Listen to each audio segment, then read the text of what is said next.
In this video, I'll show you how to verify app integrity on iOS 18 and fix apps not opening or showing verification errors on iPhone. First, open your iPhone settings.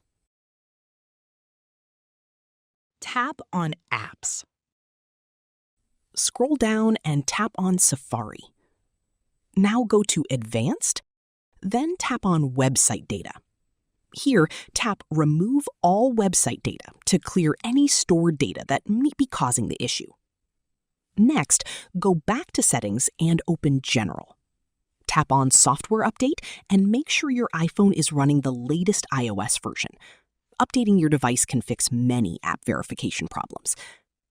Now, go back and tap on Screen Time. Open Content and Privacy Restrictions and make sure it's turned off or set to allow app installations. Finally, restart your iPhone. This helps apply all the changes and can fix temporary glitches.